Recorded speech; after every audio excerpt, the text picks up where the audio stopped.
Yo Chelsea fans, welcome back to Bridge of Blue bareng gue Nanda Sugiono. Di video kali ini gue akan mengupdate beberapa informasi mengenai Chelsea. Ada informasi yang memperlihatkan kebobrokan Chelsea. Pelan-pelan semua pemain mulai mengeluarkan pendapatnya dan opini, dan ini cukup berbahaya untuk internal Chelsea. Dan akan gue bahas lebih lengkap di video kali ini. Jadi jangan kemana-mana, tonton terus video ini sampai akhir. Tapi sebelum gue mulai, gue pengen sapa-sapa dulu seluruh True Blue yang sudah bergabung di channel ini. Ada True Blue dari Banyu Asin, True Blue dari Yogyakarta, dan True Blue dari Bantul. Terima kasih untuk kalian semua yang sudah selalu setia bergabung di channel ini dan selalu meramaikan kolom komen. Respect dari gue dan sehat selalu untuk kalian semua. Dan untuk kalian yang baru join dan pengen selalu mengupdate informasi mengenai Chelsea, jangan lupa untuk klik tombol subscribe, nyalain loncengnya, bantu gue buat sampai ke 10.000 subscriber. Kalian juga bisa bantu gue dengan memberi hype di video ini supaya makin banyak True Blue yang tahu mengenai Bridge of Blue. Kita mulai aja, ini ada hot news ya, baru aja masuk beritanya sebelum gue take video ini. Manchester City ini mulai menseriusi ya, atau menganggap serius keberadaan Enzo Maresca. Dilansir dari Talksport, ini video yang tayang tadi pagi ya, berarti malam hari di waktu Amerika dan juga UK ya. Manchester City secara resmi telah menanyakan kepada Pep Guardiola apakah ia berencana menyelesaikan kontraknya di tahun ini. City ingin mempersiapkan semua kemungkinan dan berharap Guardiola segera memberikan kejelasan soal masa depannya.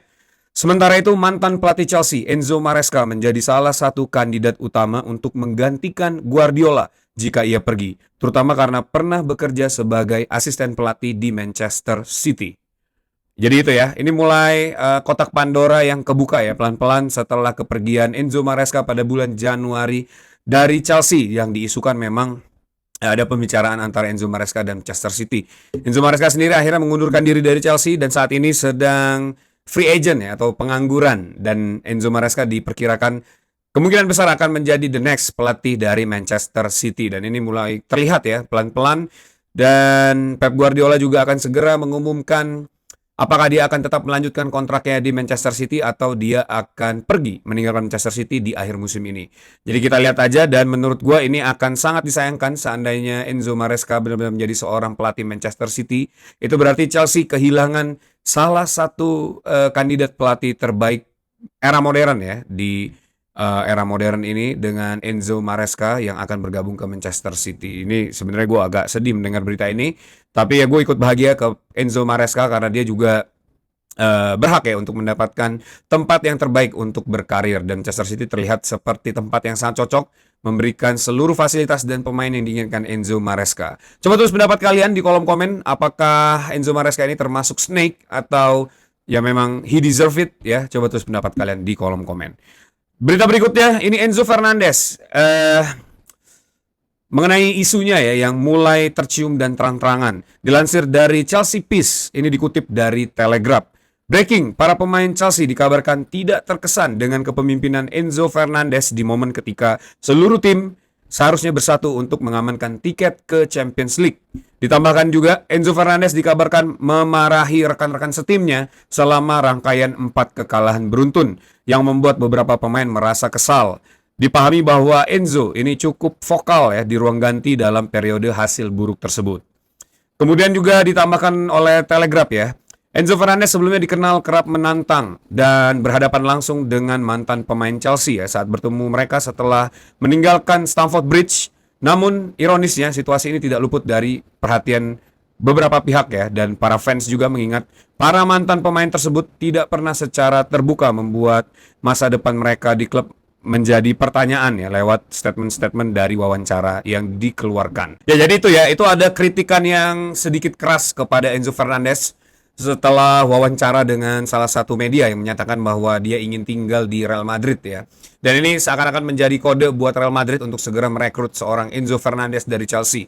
Kemudian juga di dalam periode kekalahan ya, 4 kekalahan beruntun yang dialami Chelsea di beberapa pekan lalu, ini Enzo Fernandez juga menjadi salah satu momok mungkin ya di ruang ganti yang terlihat sangat tidak puas untuk performa Chelsea ya. Wajar aja menurut gue karena memang standarnya Enzo Fernandez ini sudah lumayan cukup tinggi ya setelah dilalui dari era Mauricio Pochettino dan juga dari era Enzo Maresca, dan kelihatannya memang Kita bisa lihat ya di pertandingan melawan PSG saat Enzo Fernandez ini marahin Jorgensen, itu juga menjadi salah satu yang bisa dilihat dengan mata telanjang bagaimana seorang Enzo Fernandez ini kesal terhadap seluruh skuad Chelsea ya. Nah, tapi di balik itu sangat disayangkan memang wawancara yang dilakukan oleh Enzo Fernandez ini cukup menyakiti para fans dan juga klub ya, dengan menyatakan mengenai hal tentang Madrid ya, walaupun tidak spesifik mengatakan soal Real Madrid, tapi apa yang diucapkan oleh Enzo Fernandez ini sudah cukup memberikan gambaran sebenarnya bagaimana dia memandang isu spekulasi transfer ini. Dan ini tentu akan menjadi bom waktu buat Enzo Fernandez karena kita tahu saat ini dia juga sedang dalam negosiasi untuk meminta kenaikan gaji dan juga kontrak baru ya. Tapi menurut gue seandainya negosiasi ini harus dilakukan dengan cara apa yang terjadi kepada Enzo Fernandez dengan mengeluarkan statement dan tidak menghargai perasaan fans dan juga klub. Menurut gue ya lebih baik seorang Enzo Fernandez ini untuk segera dilepas ya, dan juga supaya tidak menjadi toksik juga di Chelsea karena ada beberapa pemain Argentina juga yang sebenarnya mungkin terlalu passionate sehingga dia terlihat seakan-akan menjadi sebuah toksik ya dalam satu sistem klub. Dan semoga aja Enzo Fernandez ini tidak menjadi pemain seperti itu, dan menurut gue kalau memang Chelsea tidak mau menaikkan gaji dan menyesuaikan kontraknya, menurut gue lebih baik seorang Enzo Fernandez ini segera dijual ke Real Madrid dengan harga yang baik ya, sehingga kita bisa juga mendapatkan seorang pengganti lagi ya. Nah, terus juga ditambahkan oleh Alex Crox ya di acara Talksport. Ini pendapat pribadi Alex Crox sendiri ya. Enzo Fernandez merasa bahwa ambisi pribadinya tidak bisa sepenuhnya sejalan dengan proyek yang sedang dijalankan oleh Chelsea saat ini.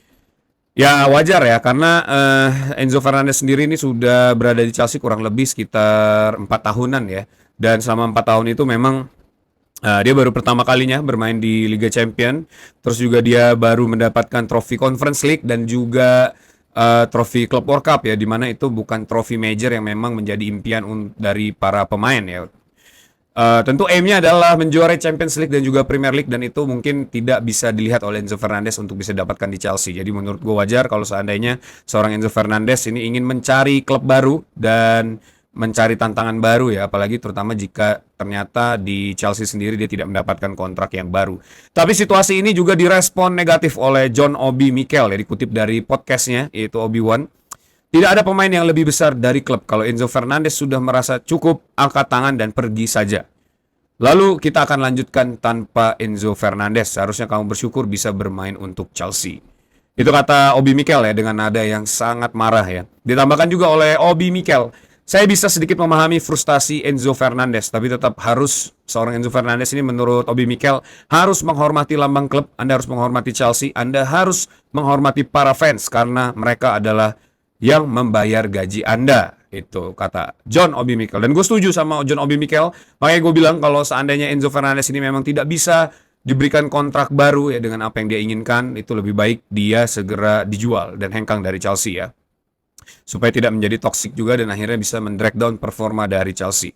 Nah, kemudian juga ada update informasi dari financial sector dari Chelsea ya. Baru-baru ini Chelsea baru aja merilis statement mengenai kondisi finansialnya ya. Dikutip dari website Chelsea, pendapatan Chelsea naik menjadi 490,9 juta pounds, tertinggi kedua dalam sejarah klub. Mereka juga mencatatkan surplus transfer sebesar 57,9 juta pounds, sebagian karena tekanan dari regulasi UEFA. Namun kerugian sebelum pajak ini mencapai 262,4 juta pounds dan menjadi rekor di Premier League. Meski begitu, pendapatan Chelsea ini diproyeksi akan terus meningkat di musim depan, berarti ya. Ini sekitar 700 juta euro pada musim depan. Secara internal klub, Chelsea juga tidak memiliki kekhawatiran akan melanggar peraturan finansial di kompetisi manapun ya. Nah, kenaikan ini sendiri kalau menurut info yang beredar ya didorong karena satu, itu ada peningkatan pemasukan dari hak siar setelah finish di posisi 4 besar Premier League musim lalu. Kedua, ini partisipasi tim utama Chelsea di Club World Cup yang sebagian sudah masuk dalam laporan keuangan tahun ini. Dan yang ketiga, ini keberhasilan menjuarai Conference League di musim lalu. Jadi ini adalah hasil-hasil yang dibawa oleh Enzo Maresca kepada Chelsea ya di musim lalu.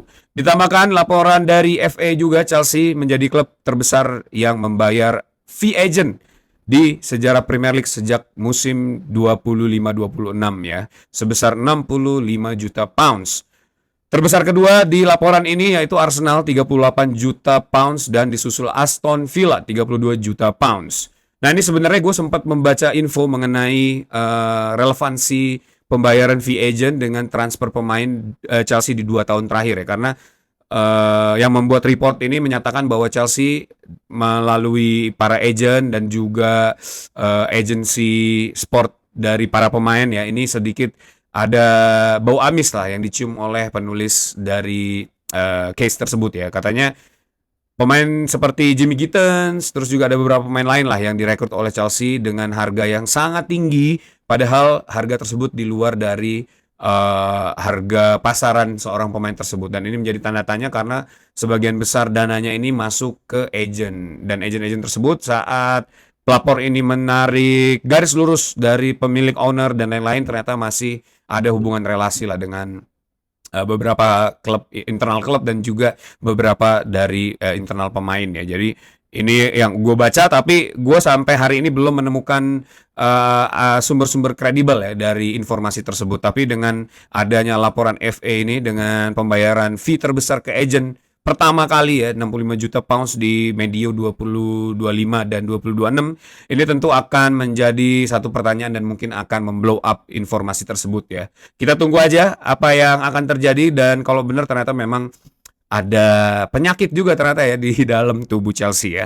Nah kita ke berita utama ini mengenai kerusuhan atau chaos ya bombshell yang dikeluarkan oleh Marco Correa beberapa waktu lalu ya. Tapi sebelum gue mulai, buat kalian yang mau membeli jersey klasik dengan kualitas modern, langsung aja ke jerseymegastore.id, scan QR code yang ada di video ini, kalian akan langsung ke jerseymegastore.id, pilih jersey favorit kalian dan check out menggunakan kode JMS Strip 10 untuk mendapatkan diskon 10% ya. Jadi tunggu apa lagi, langsung aja.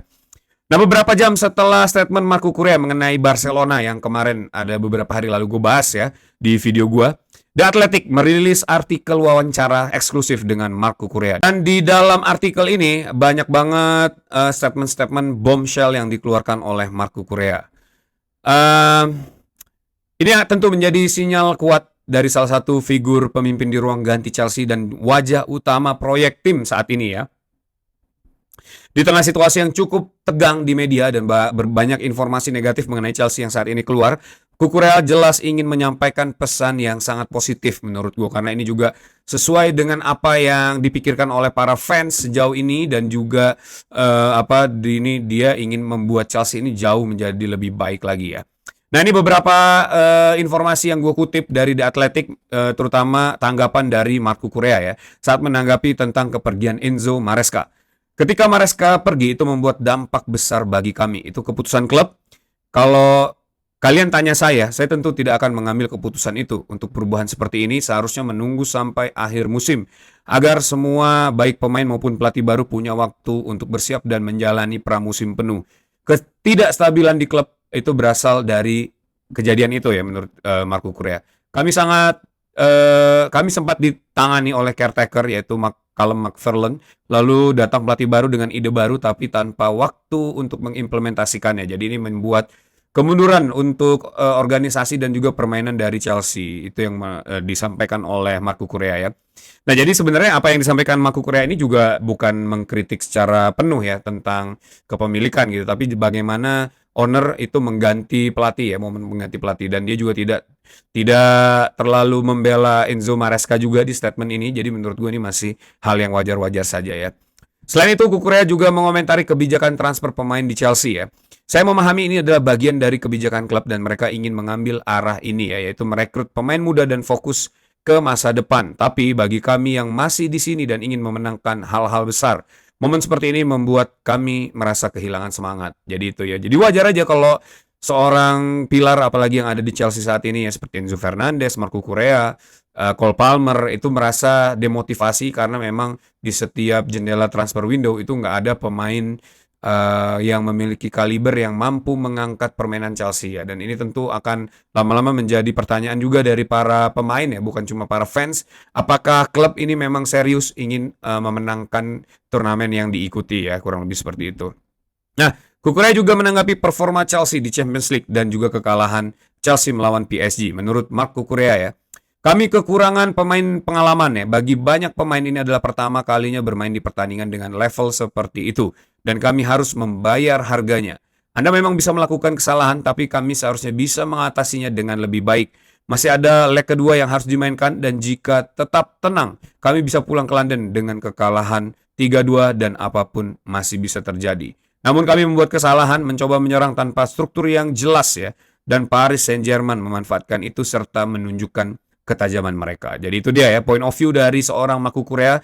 Ya, gue pribadi juga merasa bahwa kekalahan 3-2 pada saat itu tuh harusnya udah bisa di lock ya, dan kita bisa kill the game, kita bisa bertahan, mempertahankan kekalahan 3-2 tersebut dan membalas di Stamford Bridge. Tapi sayangnya yang terjadi, Chelsea malah jauh kebobolan ya, jadi 5-2, dan di Stamford Bridge sendiri Chelsea tidak bisa bangkit ya, dan akhirnya kalah 3-0 dengan skor akhir 8-2. Dan ini yang membuat pukulan sangat keras buat Marco Correa dan juga seluruh tim Chelsea setelah kekalahan Champions League tersebut ya. Dan setelah itu juga Chelsea kembali lagi kalah melawan Everton ya, setelah sebelumnya juga kalah melawan Newcastle, dan ini yang benar-benar mengguncang internal Chelsea saat ini sampai banyak banget interview yang keluar dari para pemain. Dan ini tentu akar permasalahannya adalah pergantian Enzo Maresca, datangnya Liam Rosenior yang tidak mampu menyamai ekspektasi para pemain ya, dan juga tidak mampu memenangkan pertandingan-pertandingan besar, karena Liam Rosenior semuanya kalah di pertandingan-pertandingan melawan tim big, dan itu tentu membuktikan bahwa memang kelas pelatih ini sangat jauh ya, dan bukan kelas pelatih Chelsea. Seperti yang udah gue bahas juga di video gue sebelumnya, nggak akan pengaruh juga kalau misalnya Rosenior ini diberikan waktu preseason, transfer, dan lain-lain. Ya, hasilnya akan sama aja lah, karena kita udah bisa lihat di Strasbourg ya. Dia diberikan waktu transfer preseason, dan Strasbourg sendiri masih bertengger di posisi 7. Jadi untuk di kompetisi ya, terutama di Liga, ini menurut gue Liam Rosenior ini bukanlah seorang pelatih yang cocok untuk Chelsea. Itu dia ya. Nah, tapi di balik kritikan ini juga seorang Marco Correa juga merespon kedatangan Liam Rosenior. Menurut dia Liam Rosenior berhasil mendekatkan mereka dengan stabilitas di era Enzo Maresca, dan Liam Rosenior berusaha untuk mencoba mencari jalan tengah ya antara filosofi yang dia inginkan dan juga peninggalan sisa-sisa dari Enzo Maresca. Tapi memang waktunya terbatas, itu juga menjadi persoalan menurut mereka ya, dan ya itu juga ya yang akan menjadi problem utama. Tapi sebenarnya problem utamanya bukan Liam Rosenior. Liam Rosenior cumalah puncak gunung es ya, tapi bottom fondasinya itu adalah Bluco ya. Jadi selama Bluco masih berada di Chelsea, dan ya dengan adanya kritik Marco Correa soal perekrutan pemain muda ya, harusnya Bluco bisa berkaca dan bisa mengubah model transfer ini, dan akhirnya bisa membawa pemain-pemain yang lebih mematikan lagi ya, dan bisa mengangkat performa Chelsea. Tapi ya kita lihat apakah Bluco ini menganggap serius kritikan dari Marco Correa, atau bahkan ini menjadi bom waktu buat Marco Correa dan akhirnya karirnya habis di Chelsea ya.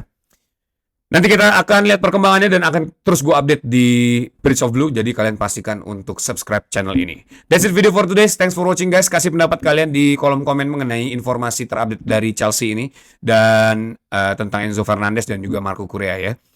Terima kasih untuk kalian semua yang sudah bergabung di channel ini. Jangan lupa untuk klik tombol like, share juga video ini supaya makin banyak True Blue yang tahu mengenai Bridge of Blue. Kalian juga bisa bantu gue dengan memberi hype di video ini ya. Dan yang paling penting adalah subscribe, nyalain loncengnya, bantu gue buat sampai ke 10.000 subscriber. Terima kasih untuk kalian semua yang sudah menonton video ini sampai akhir. Tetap dukung Chelsea. Once to blue is be blue, up to Chelsea.